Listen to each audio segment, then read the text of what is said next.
इंद्र बाबू। हाँ। जब ये आया, ये आता ही फिर बोला कि इसको गाली क्यों दे रहा, फिर इसको गाली देने लग गया। ये किया तो इसको वो ऊपर से कूद के यहाँ आके जाटी के नीचे फिर मार कूटा। ना पहले कोई सूचना नहीं दी गई, जबकि ये मामला एक्सीएन के बिजली विभाग के और जेई के दोनों के संज्ञान में। इसको तो बोलो मजबूत सिखा दो, बोलो इसको तो बोलो यार, बोलो रास्ता में मिले ना पैर के नीचे पीस दो। अगर कोई ऑप्शंस नहीं होता इनके पास तो हम सोचते कि चलो भाई तार ले जाने दो, लेकिन जब ऑलरेडी आपके पास ऑप्शंस है तो हमारे खेत में से कैसे ले जाओगे? नमस्कार, मैं हूं अविनाश और इस वक्त मौजूद हैं राजस्थान के सीकर जिले के रानोली थाना क्षेत्र अंतर्गत। कल एक मामला हुआ और ये वही जगह है जहां पर कल एक वारदात हुई। वारदात घटना को अंजाम दिया गया। वंचित समुदाय का ये घर है, ये जो खेत है, जो ज़मीन जो दिख रही है, ये एक दलित समुदाय की है और पूरा मामला जानने के लिए आए हैं। और कल जो लोग यहाँ पर मौजूद थे उनके साथ में जो बातचीत हुई, पूरे तरीके से सोशल मीडिया के ऊपर लगातार वो पूरा मामला जो तूल पकड़ा गया। और ये सबसे बड़ी शर्मनाक बात जो सामने आई कि लगभग 3-4 घंटे के बाद में एफआईआर दर्ज की गई और वहाँ पर तमाम सैकड़ों लोग मौजूद थे। जो साथी आपको दिखा पाएंगे, यहाँ पे ये पूरा एरिया है जो लगातार ये कल का जो मामला हुआ था, कल यहीं का मामला हुआ था। हम जानेंगे उनसे, यहाँ पर कुछ लोग मौजूद हैं, उनसे जानेंगे पूरा मामला। हमारे साथ में धीरेंद्र वर्मा है जो कल का पूरा विषय हुआ उसके बारे में आपसे जानना चाहेंगे। धीरेंद्र जी, आपका बहुत बहुत स्वागत है। बहुत बहुत धन्यवाद अविनाश जी, आपका, आपके सभी दर्शकों का। अविनाश जी, आप जानते हैं जैसा कल सारा घटनाक्रम हुआ सोशल मीडिया पे कल से तेज़ी से वायरल है। आज घटनास्थल पे देखो हम लोग खड़े हैं, ये दलित समाज के लोगों का खेत है, ये दलित समाज के लोगों की डीपी लगी हुई है, बगल में अदर कम्युनिटी के लोगों का खेत है। अब ये देखो यहाँ पे उनका खंभा लगा हुआ है, ऑलरेडी उनके खेत में सामने से लाइन आ रही है 11,000 की। वो अपने खेत में से तार ना लाके और इन दलितों को ज़बरदस्ती दबा के, बिना इनकी सहमति के, पुलिस प्रशासन की मदद से, स्थानीय बिजली विभाग के कर्मचारियों की मदद से दबा के ज़बरदस्ती ले जाना चाहते थे। जब इसका विरोध किया गया उसके बाद में आपने देखा किस तरीके से हमला किया गया, जानलेवा हमला किया गया। ये हमला आपके ऊपर था या किसके ऊपर? हमला मेरे ऊपर था, क्योंकि मैं जो है इन लोगों की ज़मीनों को बचाने के लिए कि तार ऊपर से ना निकले, कल ये इधर मकान बनाने जा रहे हैं, इनके बच्चे कल इसकी चपेट में आ जाएं। ठीक है, अगर कोई ऑप्शंस नहीं होता इनके पास तो हम सोचते कि चलो भाई तार ले जाने दो, लेकिन जब ऑलरेडी आपके पास ऑप्शंस है तो हमारे खेत में से कैसे ले जाओगे आप? नहीं दी गई आपको?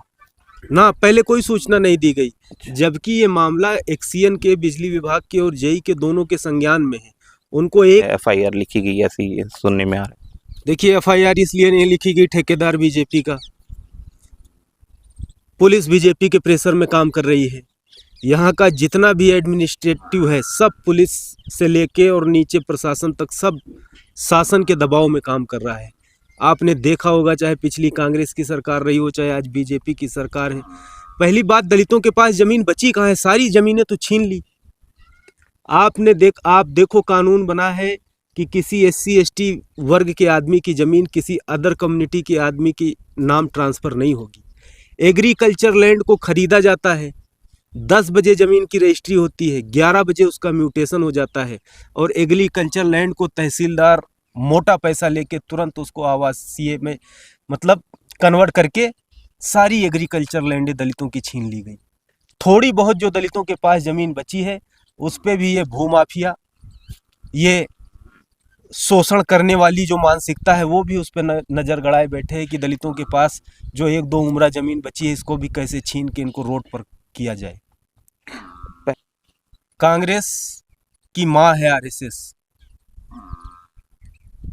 1990 आज से 10 साल पहले, 2014 से पहले जो लोग कांग्रेस में थे वो सब आज बीजेपी में है।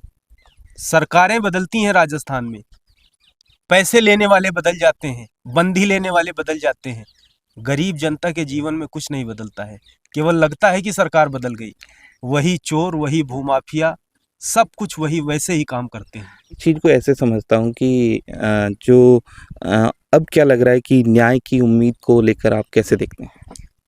देखिए, बाबा साहब अम्बेडकर कहते थे कि जो लोग लड़ते लड़ते मर जाते हैं उनकी आने वाली पीढ़ियां उसका बदला लेती हैं, और जो सहते सहते मर जाते हैं उनकी आने वाली पीढ़ियां गुलाम पैदा होती हैं। मुस्तकबिल में क्या होगा हमें नहीं पता है, लेकिन हम आज चुप नहीं बैठ सकते हैं। अब वो दिन गए जब हमारे ऊपर अत्याचार होते थे, शोषण होता था, हमारी ज़मीनों पे कब्जा होता था। मैं अपने समाज के लोगों को समझाता हूँ, उनको जाके यही कहता हूँ, बाबा साहब अम्बेडकर कह के गए थे कि अगर दुख मुसीबत से मुक्ति पाना है, मान सम्मान से जीना है, तो आपको सत्ता की चाबी अपने हाथ में लेनी पड़ेगी, आपको अपनी इंडिपेंडेंट पॉलिटिकल आइडेंटिटी बनानी पड़ेगी। लेकिन दुर्भाग्य है इस प्रदेश का और देश का, जिन लोगों के हाथ में सत्ता थी वो गांव में गए, दलितों के बच्चों को, गरीबों के बच्चों को कहा, अरे बेटा राजनीति मत करना, राजनीति बहुत गंदी चीज़ है। क्योंकि वो सत्ता की मलाई नहीं चाहते थे कि गरीब लोगों तक पहुँचे। आज जब एससी समाज के, ओबीसी समाज के, मीणा समाज के, मेघवाल समाज के, बैरवा समाज के बच्चे जब आज पॉलिटिकल पार्टी तक बना के मैदान में उतर रहे हैं, तो इन लोगों के पेट में दर्द हो रहा है, इनको हजम नहीं हो रहा है कि हमारी गुलामी करने वाले, हमारी जिंदाबाद मुर्दाबाद करने वाले, ये तो अपनी पॉलिटिकल इंडिपेंडेंट आइडेंटिटी की लड़ाई लड़ रहे हैं। मैं फिर कहता हूँ, कल पहले तो मेरी दोनों बहन नहीं है, पर मेरा छोरा को नहीं है, कोई एक की भी। जब उनके साथ जबरदस्ती उनके साथ करी रोला बेदा, पुलिस में लगाओ ला, वो बोले यार नहीं लगाने दिया, बोली डीपी का मान, वो बोले यहाँ का इसी में बुनेड़ा से वो ही लगाऊंगा, वो कदरी नहीं लगावा।